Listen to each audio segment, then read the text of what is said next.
Manuel, primeiro, por que não focar em um segmento só? A gente faz as parcerias para diminuir risco e somar forças, né? De forma que a gente tenha um projeto mais assertivo, numa região mais assertiva, e quando a gente lance, seja um sucesso de vendas. Desenvolver pessoas e cuidar de pessoas é um dos nossos valores. O núcleo, ele sempre foi um sonho. Por que não ser facilitadora, né, para tantas outras mulheres que estão aí nesse caminho, nessa jornada e querem se aventurar nesse mundo no mercado imobiliário da construção civil, né? Que é tão fascinante, né? E vem aí mais uma edição da Imersão Incorpora Pro. A Imersão Incorpora Pro, desenvolvida por mim, Caio Lobo e Danilo Palmerston, é voltada para você, incorporador, executivo ou gestor de alguma área no processo da incorporação imobiliária. Esta imersão, a gente passa por todas as etapas da incorporação imobiliária, desde a concepção e estruturação estratégica, modelos de negócio, estruturação das equipes, aquisição de terrenos, viabilidade, marketing comercial, experiência do cliente, estruturação de funding. Então a gente vai a fundo no processo imobiliário e traz práticas das grandes empresas para que você possa desenvolver os seus projetos, a sua empresa e a sua carreira. E não para por aí. A gente ainda tem na Imersão Incorpora Pro muito networking, onde você vai ter a oportunidade de se relacionar com profissionais de vários estados do país, onde todos vocês vão se desenvolver junto conosco, com o nosso apoio, nos seus projetos imobiliários. Então não perca essa oportunidade para você que quer desenvolver a sua carreira, a sua empresa, fazer muito networking. A gente tem também visitas técnicas que a gente faz nesse processo. Clica no link que está na descrição abaixo, saiba mais e faça a sua inscrição.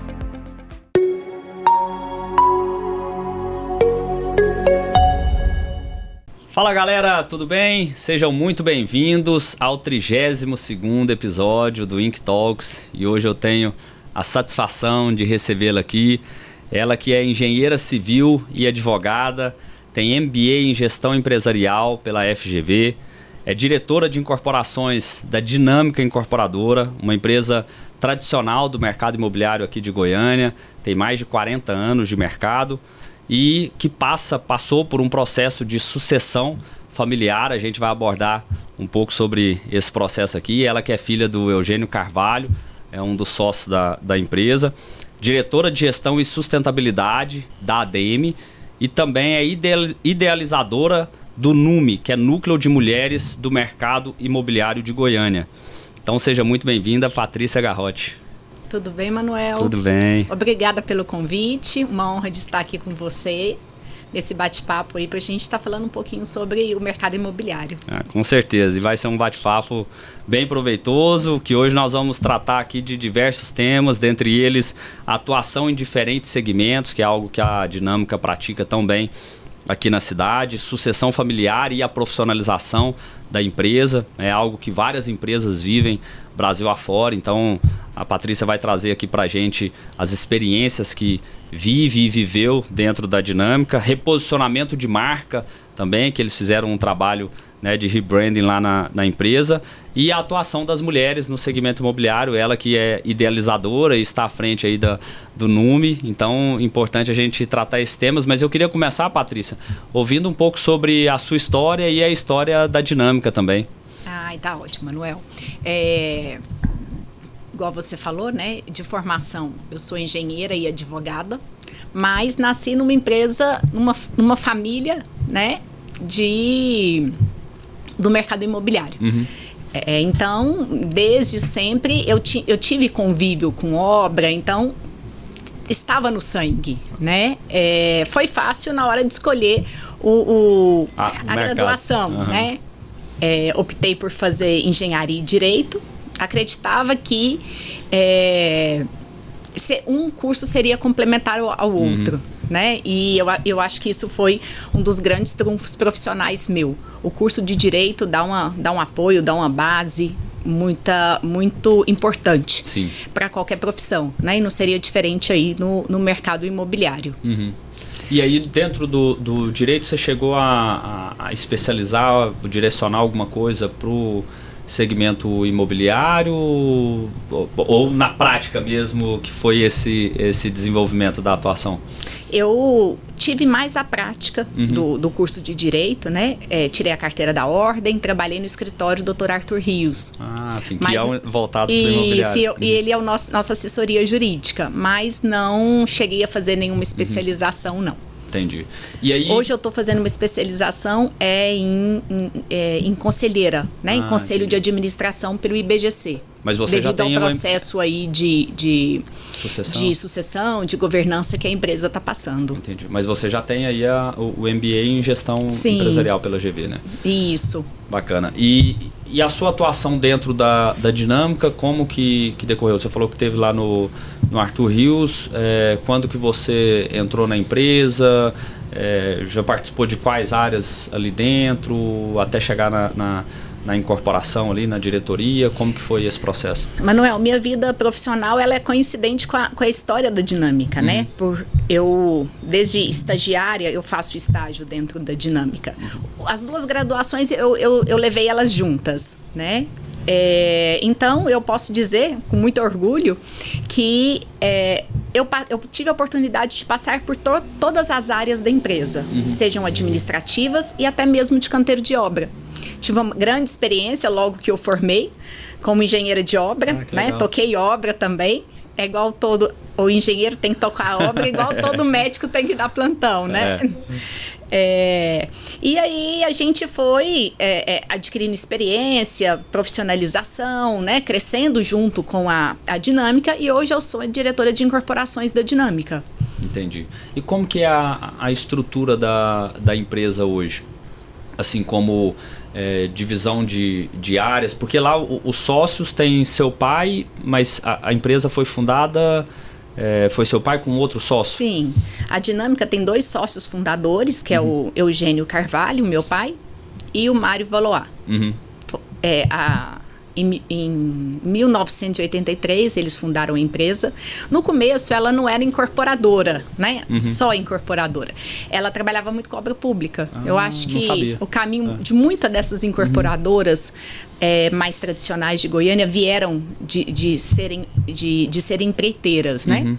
Mas com pouco tempo eles logo direcionaram para a incorporação. Entendi. Então, hoje a gente atua com a incorporação imobiliária de residencial vertical para moradia. Entendi. E aí, hoje dentro da estrutura, tem você na parte de diretoria de incorporação e como que é a divisão ali de estrutura interna mesmo da empresa? Com esse modelo de sucessão e de governança, né, a A3 Consultoria que conduz com a gente esse processo, e ele se intensificou nos últimos 4 anos. Então, os sócios fundadores, Mário e Eugênio, eles passam a subir para o conselho consultivo, né? Então eles fazem e participam mais de decisões estratégicas, de planejamento estratégico, e a gente opera por meio de um comitê executivo. Então a dinâmica não tem um CEO, ela tem um comitê executivo, né? Eu sou diretora de incorporação do comitê executivo, e dentro do comitê a gente tem um head de finanças e controladoria, um head comercial, um head de engenharia e um head de obras. Entendi. Então, a gente trabalha por meio desse comitê. E para apoiar o comitê nas decisões e também nas táticas e algumas operações, a gente conta com 2 subcomitês, vamos estar chamando assim, que é o comitê de finanças, né? E também o comitê de engenharia. Entendi, interessante. E o que são os grandes números da empresa hoje, Patrícia? Como nós estamos, volume de obra, VGV, quantidade nós estamos de no mercado hoje com 42 anos, né? Temos 194 obras entregues, dessas 72 são residenciais, verticais, mais de 20 mil clientes atendidos e mais de 1 milhão de metros quadrados construídos. Então, temos um pouco de história para contar, né? Bastante, na verdade. Isso mesmo. E o que a empresa tem girado assim de volume de lançamento ano, VGV, mais ou menos aí nos últimos anos? Em torno de 250 milhões. 250 milhões ano. Isso, ano. Isso em que? 2 projetos, mais ou menos? 1, 2? 2, 3. 2, 3. Isso, porque a dinâmica, nosso core de trabalho, Manuel, é diversificado. Então, a dinâmica, ela atua em em várias tipologias diferentes, de 60 até 300 metros. Diferentes segmentos. Isso, né? Diferentes segmentos. Alto Entendi. padrão, um mais econômico, né? Então, a gente tem no Eldorado, Sim. lançamento com outros grupos empreendedores, que é um perfil mais econômico nosso, que aí lá varia de 45 até 85 metros. Nós temos o altíssimo padrão, apartamentos aí no coração do Marista e do Bueno, de 300 metros, né? E também nós temos a linha Soft, que foi um grande sucesso nosso, é um grande sucesso nosso, e esse a gente tem 2 lançamentos por ano da linha Soft. Que teve o Connect, teve o Soft Pedro Ludovico, o Soft Jardim América, Muy assim. Bueno. E mais 2 para sair aí pro próximo ano, viu? Bacana. E como que é para vocês essa atuação em diferentes segmentos, com perfis de clientes diferentes? É lógico, a gente sabe que a dinâmica muda um pouco, né? A dinâmica, mas assim, a dinâmica da empresa, ela muda um pouco nessa necessidade de segmentos diferentes, perfis diferentes, soluções de obras e de projetos diferentes, a forma de enxergar a própria definição de produto. Como que é isso internamente para vocês? Manuel, primeiro, por que não focar em um segmento só? Nós temos um entendimento que é mais estável e é mais seguro para a empresa atuar em todos os segmentos. Pode ser que ela não atue sozinha. Aí a gente faz muitas parcerias com as outras incorporadoras, que a gente acredita que tem os mesmos valores, os mesmos propósitos que a gente. Né? Porque quando um segmento pode não estar tão vendedor, pode não estar tão bem, outro segmento faz a roda gigante rodar, né? Então, e a gente também não fica ali concentrado num só nicho, num só público. Você cria uma diversificação ali do segmento. Então, a linha Soft, ela é 100% da dinâmica, não entra parceria. Lá no Eldorado, a gente tem parceria com outras incorporadoras que têm expertise em produtos mais econômicos também. E lá a gente faz um rodízio de gestões, né, para poder dar uma oxigenada, porque lá no bairro Eldorado a gente tem projeções para várias unidades. Então, ele tem que estar em constante processo de oxigenação. Quando você fala rodízio de gestão, é entre a gestão dos projetos, entre os sócios. Entre os sócios. Então, uma hora vai lançar um projeto, é um sócio que faz a gestão, depois é outro, vai mudando de mãos ali. Tem hora que a dinâmica é a consultora, tem hora que a Engel é a consultora, tem hora que a dinâmica comercializa, e aí alguns momentos a Tropical comercializa. E nós temos o alto padrão. Aí o alto padrão muito nichado, a gente trabalha aí com parceiros que têm uma expertise grande em alto padrão, como, por exemplo, a Humanai. Entendi. E essas parcerias, o que vocês... como que você... Porque assim, a do Eldorado é uma parceria de longuíssima data, né? Assim, já tem um São de muitos anos, Vocês começaram lá, entraram lá um pouco depois? Foi desde o início? Como que foi a atuação de vocês no Eldorado? Lá no Eldorado, a gente já está lá há mais de 20 anos. Interessante. Eu acho que há mais de 25 anos, Manuel.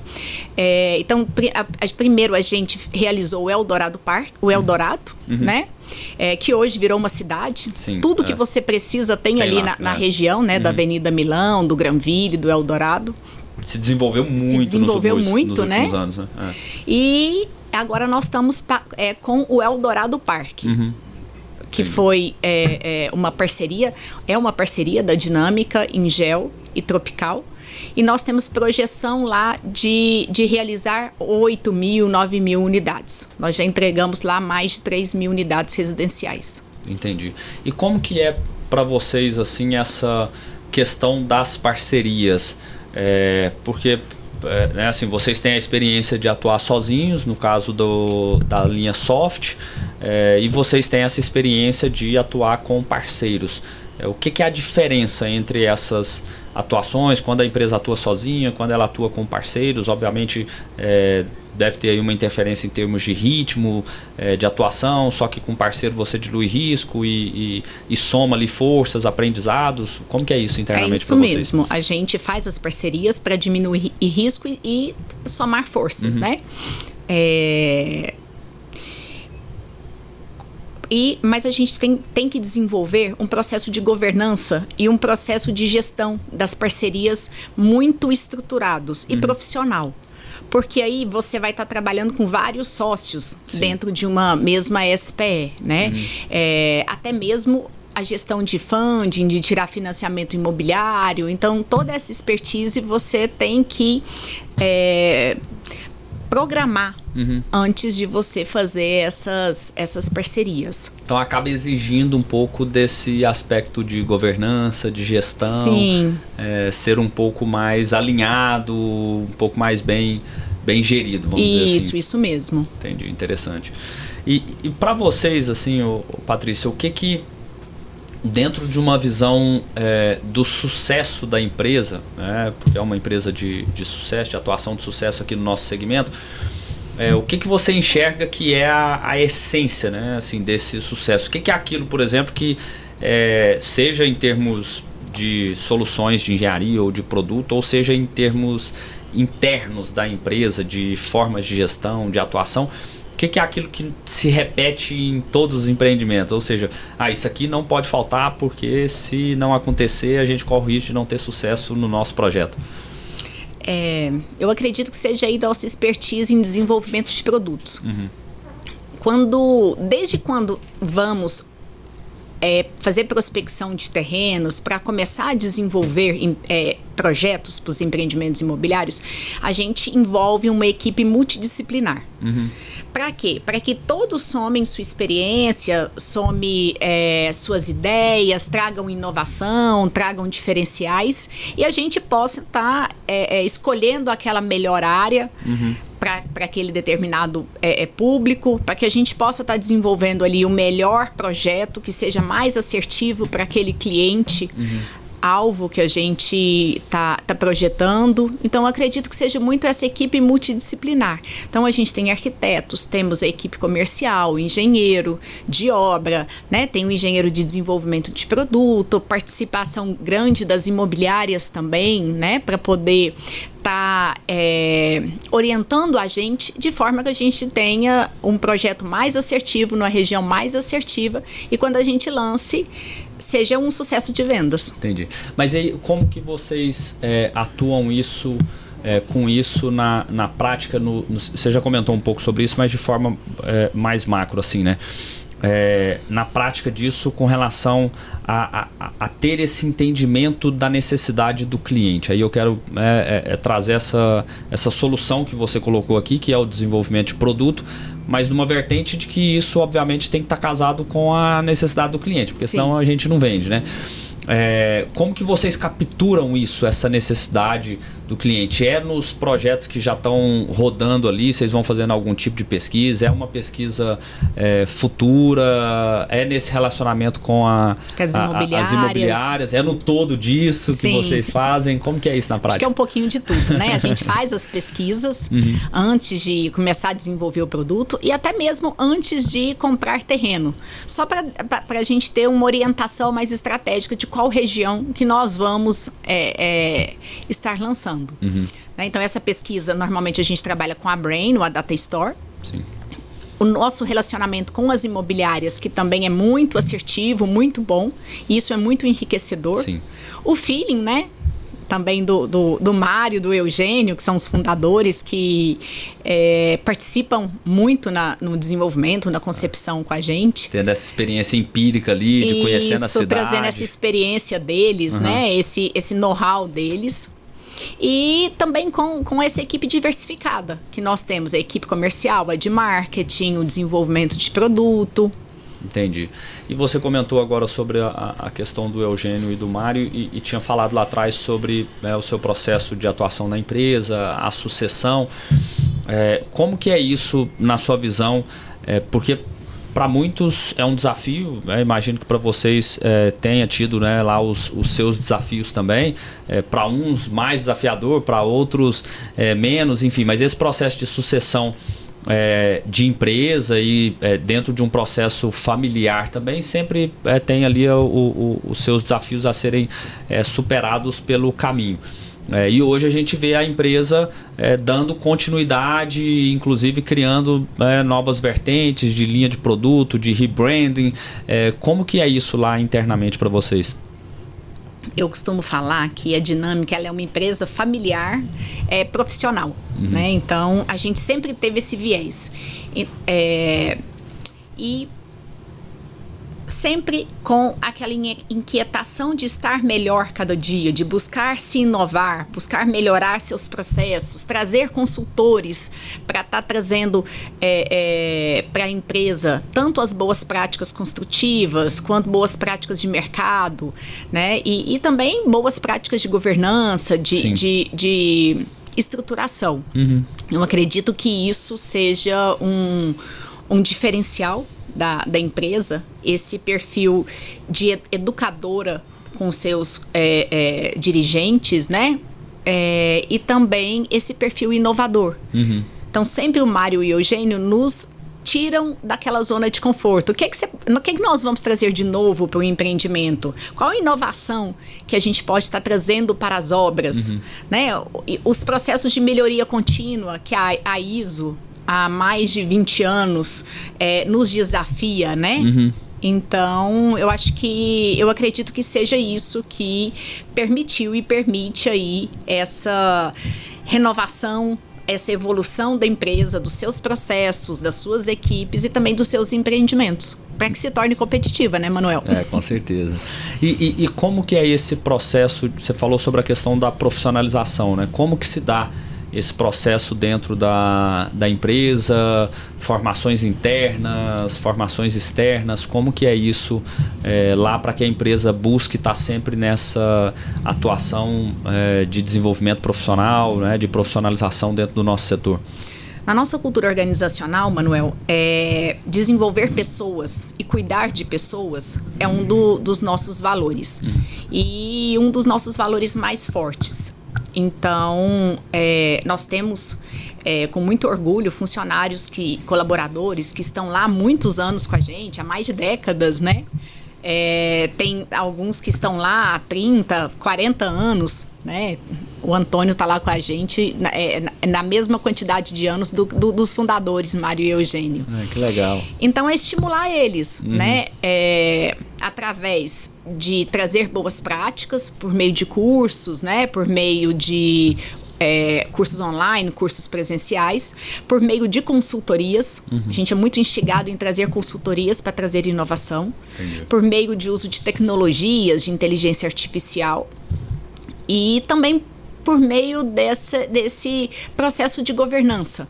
Esse processo de governança dá um combustível muito, muito grande para nós, líderes, né, desenvolvermos a nossa liderança. Para que a gente tenha autonomia, para que a gente tenha conhecimento técnico, né, comportamental também, para ter agilidade em tomadas de decisões. Entendi. Explica um pouco mais sobre essa questão da governança, assim, até porque às vezes tem ouvinte que ainda não está familiarizado como que é uma estrutura de governança dentro da empresa e tudo, como que isso funciona na prática. Por exemplo, você está na cadeira de diretora de incorporação, mas numa frente executiva, né? Sim. E como que isso se dá dentro desse processo, os rituais e os momentos que isso se aplica dentro da empresa, enfim.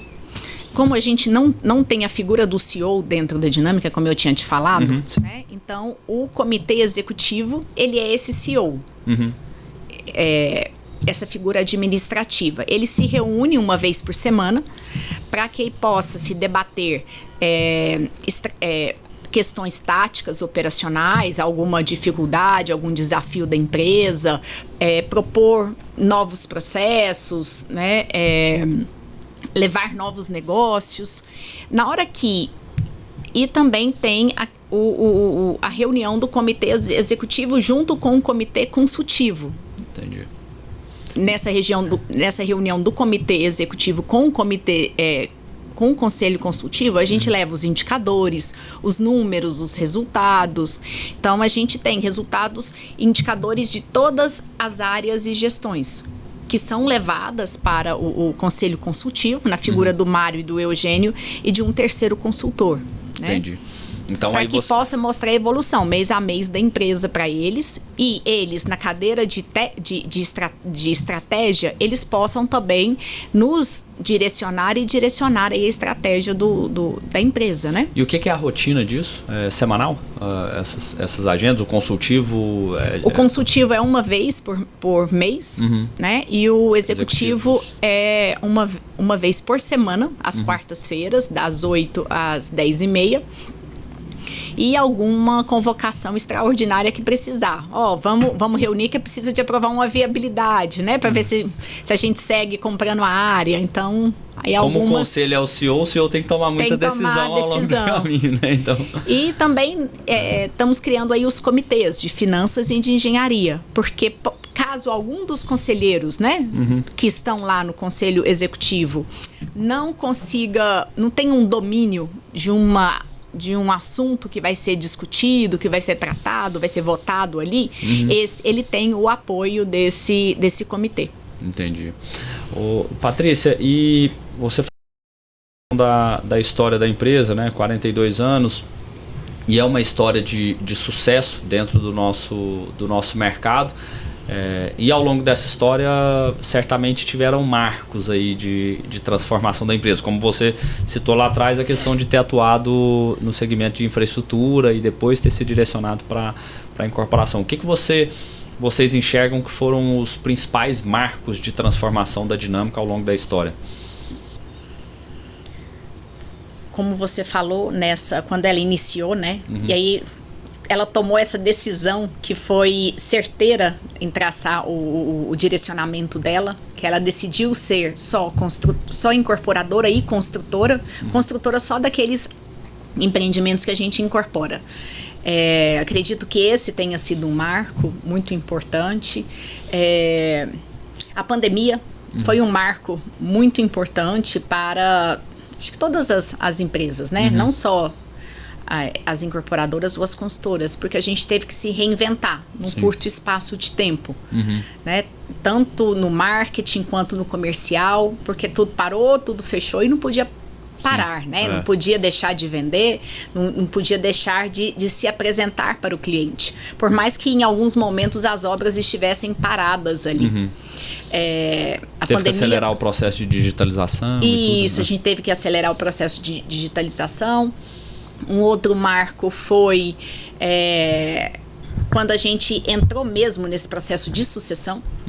Então, começou a criar o comitê executivo, a qualificar os conselheiros, né, que lá estão, para poder tomar as decisões da empresa e ter autonomia para poder ter agilidade, como eu falei, na tomada de decisão, né? Porque hoje uma ineficiência ou muitas vezes uma demora muito grande numa tomada de decisão é tão prejudicial, né? Ou mais do que uma decisão que não seja assertiva, né? Sim, com certeza. E isso faz quanto tempo, essa questão da sucessão? A gente está trabalhando com mais afinco, Manuel, uns 4 anos. Entendi. Há 2 anos e meio que o comitê está operando nessa forma. Bacana. E a gente comentou aqui sobre a questão do rebranding, né? O reposicionamento da companhia. Como que se deu esse processo lá dentro da Dinâmica? Eu costumo falar que ele se deu de uma forma muito tranquila.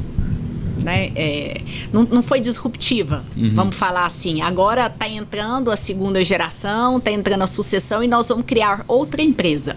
Não, então foi mais uma evolução de marca para que ela se mantivesse competitiva no mercado. Então, aquela missão, aquela visão de continuar sendo uma empresa com excelência no desenvolvimento e referência em desenvolvimento imobiliário, a gente permanece com esse espírito, né? Aqueles valores que são dos fundadores, de cuidado com pessoas, de comprometimento, de foco no cliente, de inovação, a gente também traz.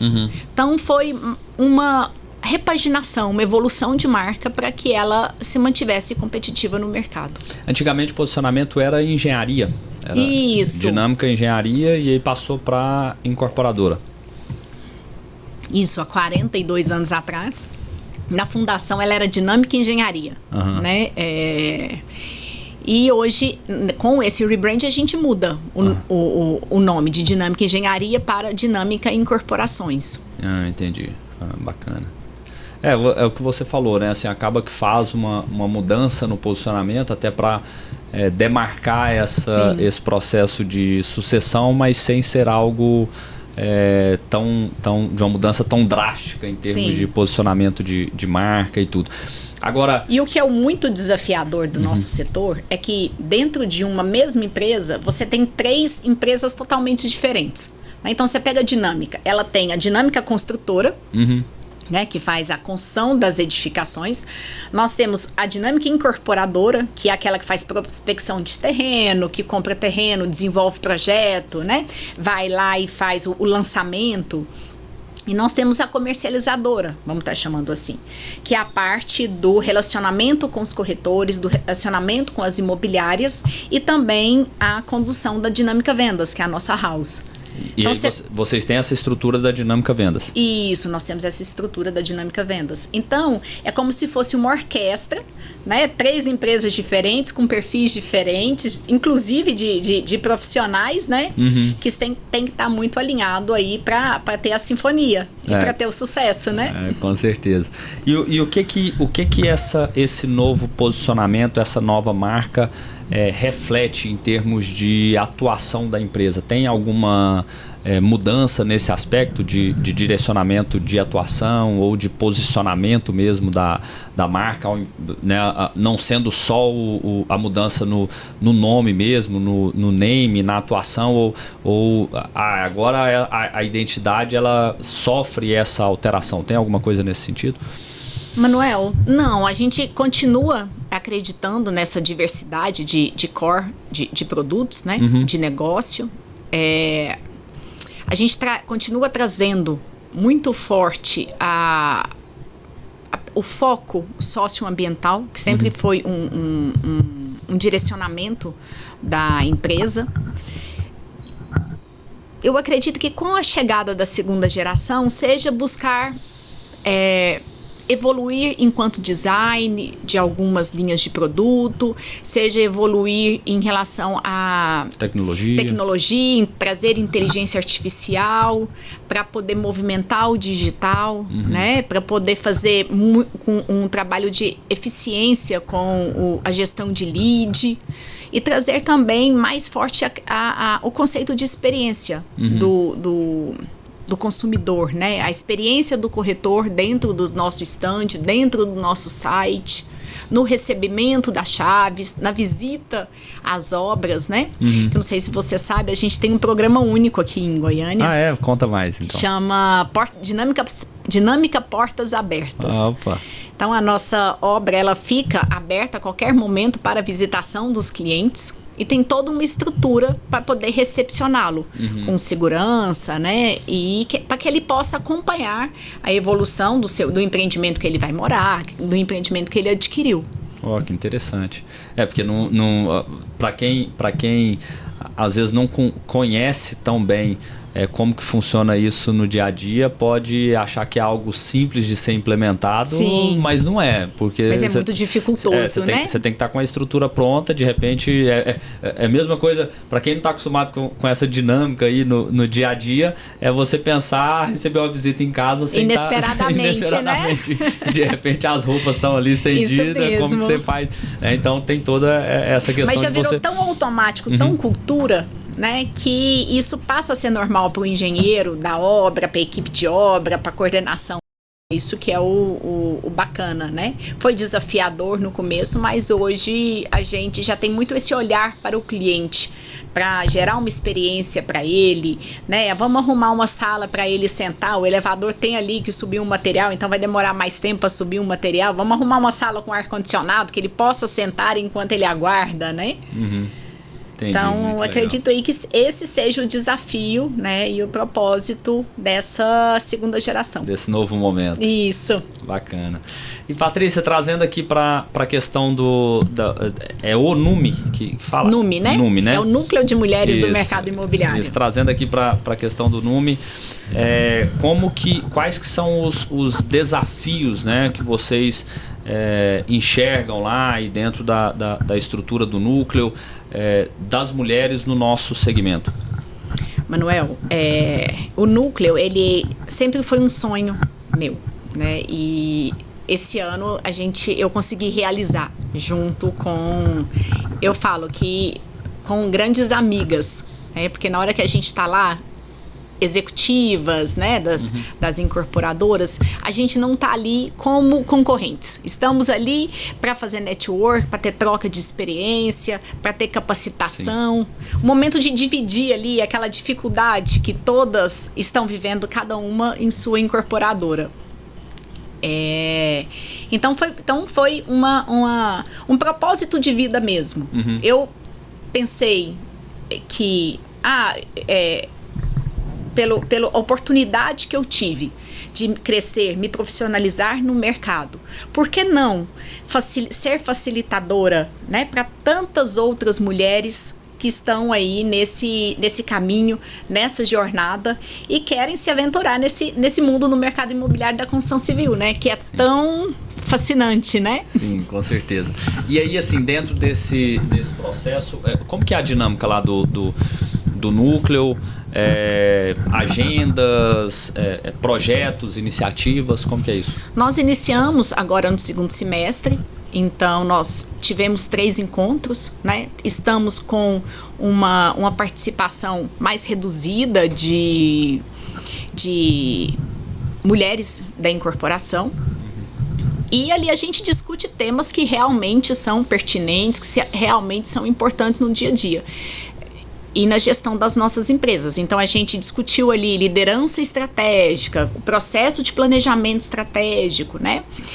Discutimos também a reforma tributária, que é um tema tão desafiador. O Rodney que foi para poder compartilhar com a gente. O Rodney até já esteve aqui com a gente no Ink Talks. Isso. E agora, essa semana, a gente levou o Marcelo, da Brain, né? Inteligência Imobiliária, para a gente poder falar um pouquinho sobre mercado, encerrando o ano de 2024 e também trazendo perspectivas para o próximo ano, né? Entendi. E como que você enxerga dentro da incorporação imobiliária, você que já está há um certo tempo aí no setor, as mudanças ali que vem sofrendo nessa questão da atuação das mulheres, assim, nos últimos 10, 15 anos, o que você enxerga que mudou no nosso setor, a representatividade, os níveis de atuação, teve alguma mudança nesse sentido? Com certeza. Há 20 anos atrás, quando eu fiz faculdade de engenharia, era muito pouca a representatividade de mulheres, Sim. né? Por mais que a gente continue sendo a minoria em canteiros de obra, mas quando você vai para a administração das incorporadoras, a gente é a grande maioria. Né? Nós estamos ali muitas vezes com 60%, 70% das cadeiras das incorporadoras. Esse número ele é menor à medida que você vai indo para cargos mais altos e para mais alta direção. Quando você vai indo para conselhos também, né? Então, aí você vê uma atuação menos expressiva. Mas a mulher, ela está muito atuante no mercado imobiliário. Entendi. E você falou isso... E nos canteiros de obra também, né? Sim, sim. Eu falo porque assim, também sou engenheiro, atuo no mercado há 17 anos. E desde lá da turma da faculdade a gente observava essa mudança, né? Conversando com pessoas que formaram antes, era uma proporção de mulheres bem menor. Muito menores, né? Na engenharia. Na minha turma já tinha ali um volume um pouco maior do que as turmas anteriores. E isso foi crescendo aí ao longo dos anos. Nas próprias empresas a gente vivenciou isso na prática, né? Desse momento de ter volumes menores e isso ir aumentando. E até é interessante assim, a atuação em certas cadeiras que antigamente... Eu ainda acho que a representatividade ainda considero baixa, mas que já vem melhorando bastante. Por exemplo, a frente de negócios, né? Novos negócios, sim, atuação nessas frentes, que acaba que eram cadeiras muito masculinas, né? Assim como história e como modelo de atuação das empresas, e que isso tem se transformado, mas que a gente ainda vê essa questão da representatividade quando a gente, no nosso dia a dia, nas agendas e tudo, que acaba que ainda tem, né, uma proporção maior de homens atuando nesse setor e tudo, mas que vem se transformando ao longo dos anos, né? Agora, o que você... Só completando sim, claro, a sua fala aí, que você explanou muito bem, nas próprias entidades de classe do setor, a representatividade de mulher é muito baixa. Sim. Vamos pegar a ADEME, né, que é a Associação das Empresas do Mercado Imobiliário. Eu sou a única diretora mulher. Eu estou diretora de gestão e sustentabilidade lá. E esse é um dos meus propósitos, né? Sim. Está levando mais aderência, mais participação das mulheres, do público feminino para as entidades, seja para o Sinduscom, para a ADEME, para o próprio Seconce, né? Para o Secov, porque com certeza nós temos muito a contribuir. Sem dúvida. Eu falo muito que é muito uma questão de enxergar essa complementaridade, né? Assim, e eu falo isso até no aspecto da diversidade de uma forma geral, né? Assim, eu acho que para mim, assim, o ápice de todo esse processo quando essa discussão já não for nem mais necessária. Sim, ela for natural, né? Ela for natural, né? Assim, é muito uma questão de mera competência, e é competente, tem a oportunidade ali, se encaixa no cargo e vambora. Porque, sem dúvida nenhuma, se fosse esse o fator natural, essa balança já estaria certamente bem mais equilibrada. Com certeza. Ou às vezes até desproporcional pro lado das mulheres. Mas eu acredito que nós estamos no caminho, né? Com certeza. E o NUME vem aí muito para apoiar nesse sentido. E o que você enxerga que são aí as formas que o setor tem, olhando, por exemplo, para empresas que ainda têm uma estrutura mais tradicionalista nesse sentido, e que ainda não abriu os olhos para esse movimento do mercado e essa mudança, o que você enxerga que são as formas do setor e mudando esse cenário e ir para uma atuação mais equilibrada, principalmente nesse ponto que você trouxe aí, que é uma realidade, que é o ponto das altas lideranças, da alta gestão das empresas, que é onde a gente vê que a representatividade feminina ela vem diminuindo na cadeia das empresas de uma forma geral, né? Manuel, eu acredito que é a profissionalização das empresas. Quando as empresas passam a olhar muito o ESG, né?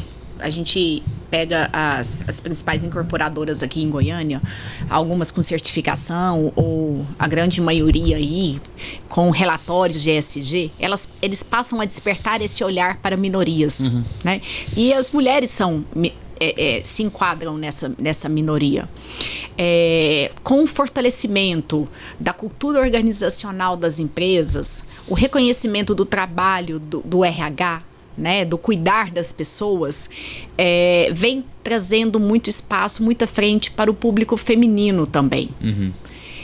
E por que não, né? A mulher tá aí nos canteiros, tá não só fazendo rejunte nas obras, né, mas também tá fazendo reboco, tá fazendo pintura, até pela falta de mão de obra que tem. Sim. Então, hoje, as incorporadoras estão profissionalizando sua mão de obra e estão buscando mulheres também, oferecer curso para mulheres, para poder preencher essas vagas que hoje estão bem escassas, né, no mercado. Vamos torcer para que essa mudança venha o quanto antes. Sim, né? Com certeza. E não é ainda a nossa dica final do programa, né? A mensagem final ainda vem lá na frente, mas eu queria que você trouxesse aí dicas para as mulheres as que estão iniciando, que estão começando ou que estão olhando para o segmento imobiliário, para a incorporação imobiliária e ainda está naquela dúvida, mas será? Parece que tem uma barreira, tem uma dificuldade. Quais são as dicas que você traz? Eu vou dar a dica, eu vou deixar uma mensagem para todos os profissionais que estão começando, né? Porque as mulheres se enquadram também nesse público. Não sair da zona de conforto, né? Se provocar para estudar cada dia mais, para se aprimorar, para estar cada vez melhor, seja com cursos técnicos, seja por meio de inteligência artificial, seja por meio do marketing. Então, é a inquietude, né? A inquietude, a resiliência, a resistência. O mercado é competitivo, mas tem espaço para aqueles profissionais que se destacam. Sim. E que o mercado imobiliário, ele é fascinante, né? Porque ele tem o efeito social, né? Nós trabalhamos realizando o sonho da casa própria. Então, é muito gratificante você promover uma melhor qualidade de vida. Tá realizando o sonho da pessoa que é adquirir a casa própria. Porque aqui no Brasil, estatísticas mostram que a gente tem 1,4, o índice de 1,4 casas compradas, a média de 1,4 de casas compradas ao ano por brasileiro.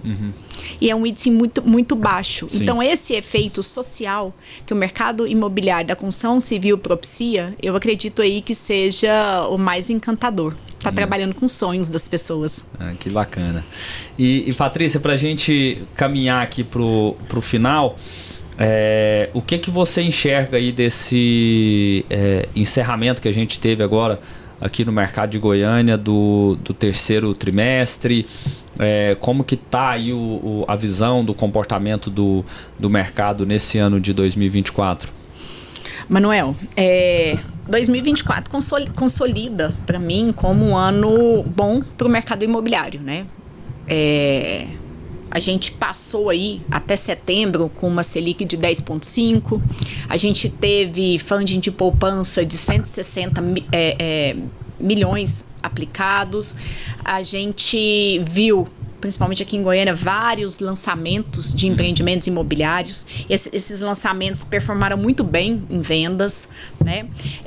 A gente também viu a venda dos remanescentes de forma contínua, só que, lógico, em menor quantidade do que os lançamentos.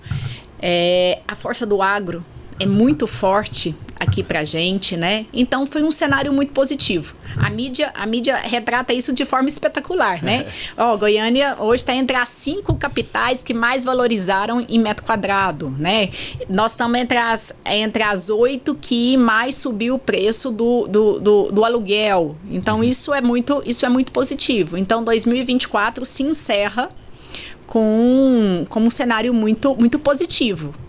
Agora, 2025 vem um cenário, talvez, de maiores desafios, né? Essa que era a minha próxima pergunta. O que você enxerga aí de perspectivas para o ano que vem? A Brain, né, que é aquele instituto de pesquisas do mercado imobiliário, eles apresentaram, junto com a CEBIC,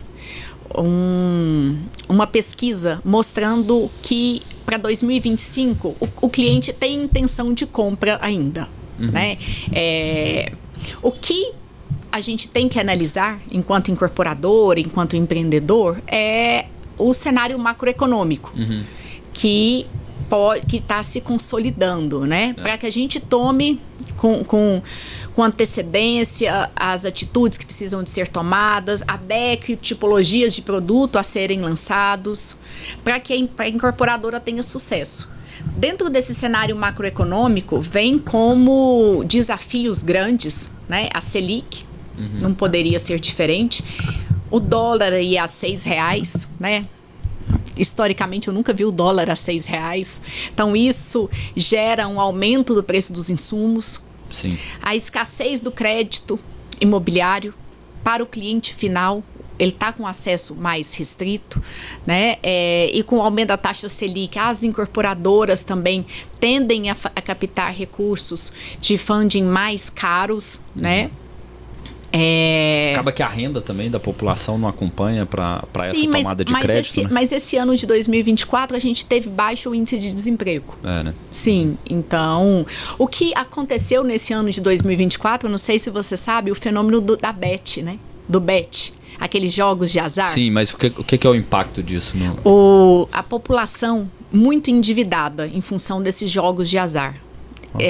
O Sinduscom trouxe uma estimativa para a gente que 1/3 do colaborador dos nossos canteiros de obra de Goiânia estão endividados com o BET. Que isso? Não sabia. Então, com isso, com esse endividamento, que também já sofre efeito em shoppings, também que já sofre efeito nos supermercados, reduzindo o consumo, impacta no mercado imobiliário, porque a pessoa se endivida e deixa de realizar o sonho de comprar a casa própria. Então, esse cenário desses jogos de azar está comprometendo aí o cenário do consumo do país. É até interessante, eu vi no Conecta Imob desse ano, se eu não me engano, foi a palestra do CEO da Startse. E ele trazia, não falando sobre a questão das bets, mas ele trazia essa questão desses efeitos, que é meio que quase aquela estrutura do efeito borboleta lá, do filme, tudo, o quanto às vezes uma coisa que a gente acha que não tem impacto nenhum, de repente essa pequena coisa gera um impacto grande em uma série numa cadeia imensa e tudo. Na época ele até ele falou sobre a questão do efeito do Ozempic, não no mercado imobiliário, mas falando sobre que o Ozempic, o nível de consumo de Ozempic no mundo estava fazendo com que tivesse um aumento no transporte, o que causava um aumento um aumento da carga do avião, consumo maior de combustível. Então assim, você vê como que as coisas muitas vezes elas interligadas, né? Estão interligadas e tem efeitos que a gente não imagina. E assim, por que eu até trago essa reflexão? Primeiro, porque para quem atua no nosso segmento da incorporação imobiliária, não adianta, né, achar que é só ali fazer o projeto ter a cabeça vender, fechada, e querer assim, eu vou aqui não ter uma boa engenharia, um bom custo, um bom produto. Não, mas você precisa vender, e para vender você está conectado num ecossistema. Sim. E esse ecossistema tem uma correlação muito ampla. E hoje, assim, com a questão da tecnologia, a velocidade das informações e todos esses acessos que as pessoas têm, a gente acaba tendo um efeito, muitas vezes, que a gente tem dificuldade de imaginar.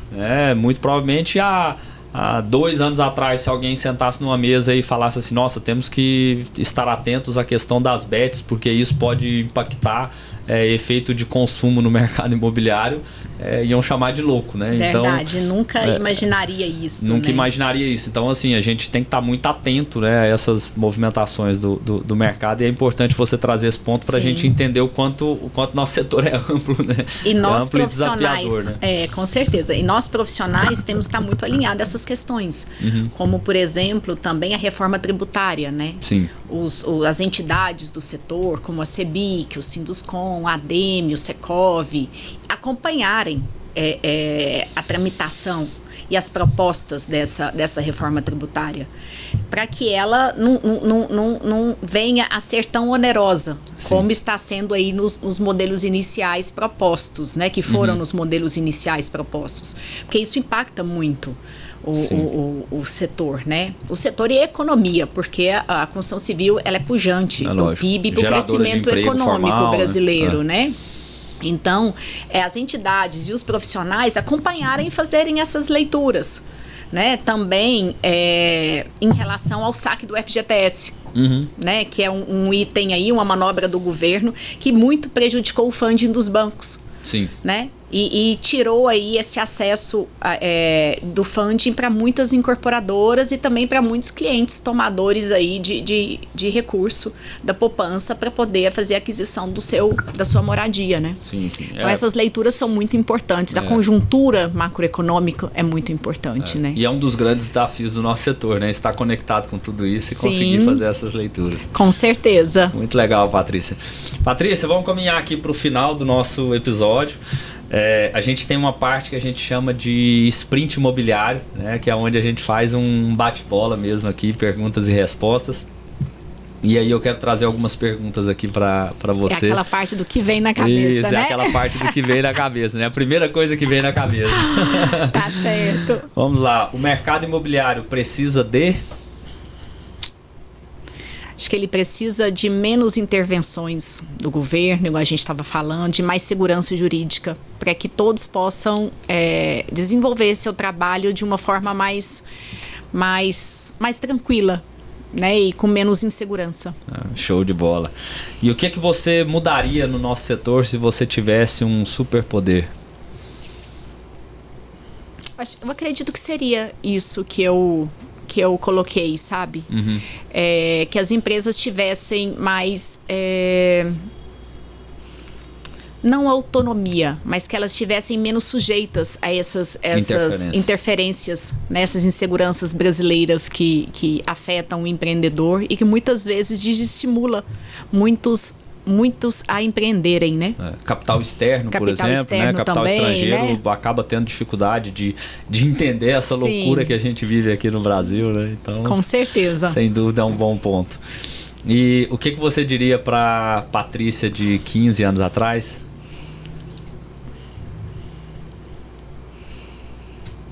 Acho que eu falaria para mim que valeu a pena, né? Todo o esforço, todo o abrir mão de algumas coisas, valeu a pena para o que hoje eu sou, né? Tanto como pessoa, como profissional e também como cidadã. Então, valeu a pena. Eu acredito que eu percorri o caminho correto. Que bom, que bom. E dica de livro? Eu gosto muito de um livro que eu falo, que é a execução do Rancharan, né? Porque de ideias todo mundo tem, mas na hora de executar é o desafio, né? Eu li esse livro...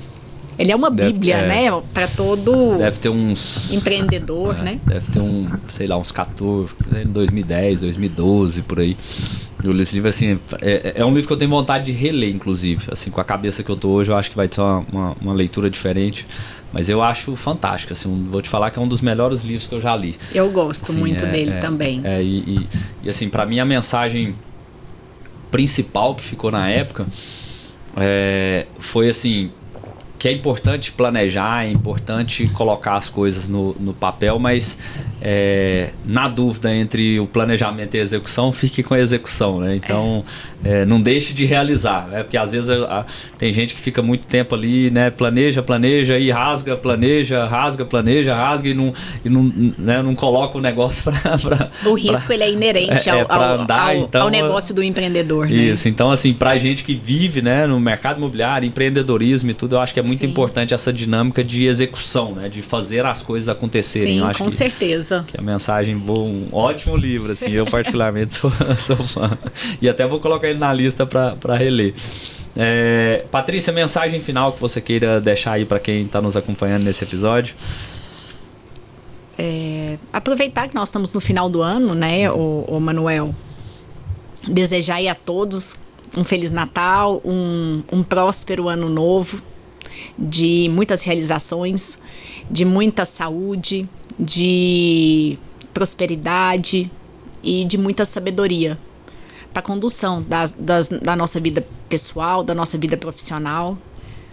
Amém, e para que a gente possa ser cidadãos conscientes e construir um mundo diferente para as próximas gerações que estão vindo. Amém. Está amém. nas nossas mãos, né? Amém. Que assim seja. Então. Está nas nossas mãos, com certeza. Pois é, muito obrigada pela oportunidade, foi ótimo. Eu que agradeço, Valeu demais. agradeço aqui a sua presença. Queria que você deixasse a rede social sua, do Nume também.